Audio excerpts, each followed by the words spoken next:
Hello class, my name is Cecilia Delgado and today is May 21st, Sunday, and today we're going to be doing a presentation on different types of tissue.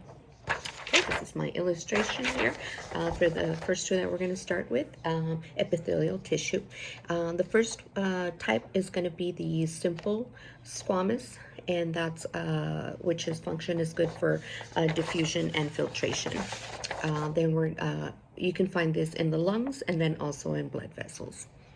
Then we're going to move over to the cuboidal tissue, and that's also good. That's going to be good for secretion and absorption.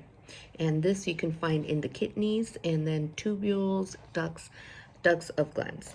Okay, moving on to the columnar tissue here.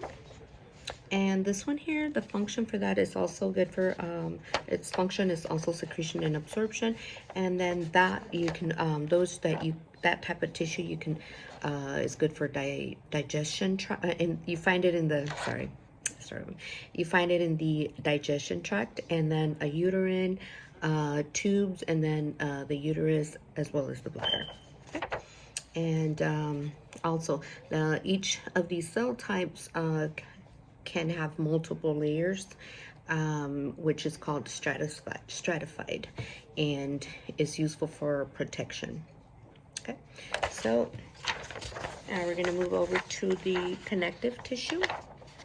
On the connective tissue, I'd like to talk about the connective tissue, which for the organs, it helps bind structures together to form framework and support.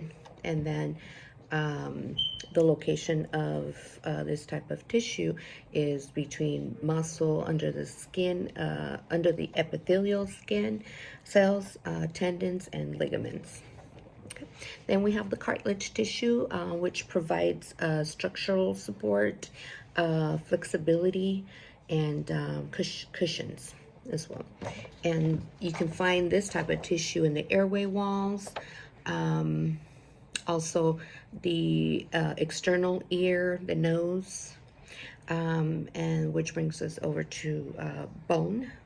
So the bone tissue gives support and protection, also movement, blood cells production as well. And you can find these in the skeletal system. Okay, so then we have blood. The blood tissue transports minerals, oxygen, waste throughout the entire body, and you can find these in the blood vessels.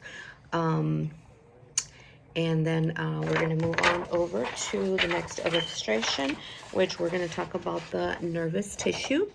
And the first neuron that we're going to talk about is helps transmit electrical impulses throughout the entire nervous system. And then the function for these are, the location for these is the brain, the spinal cord, the central nervous system, the peripheral nervous system. And then you have the glial cells. The glial cells offer different mechanisms of support for neurons. And these you can find surrounding like the neurons throughout the nervous system.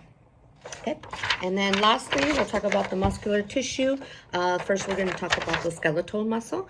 The skeletal muscle is voluntary and helps produce contractions for movement, posture, and then throughout the, it's located throughout the skeletal system, muscular system. And then we're going to talk about smooth muscle. So the smooth muscle over here is involuntary. It propels like content throughout the organs, located in the walls of the organs. And lastly is your cardiac muscle. So the cardiac muscle is involuntary. It only covers like the wall of the heart, and it helps produce heartbeats.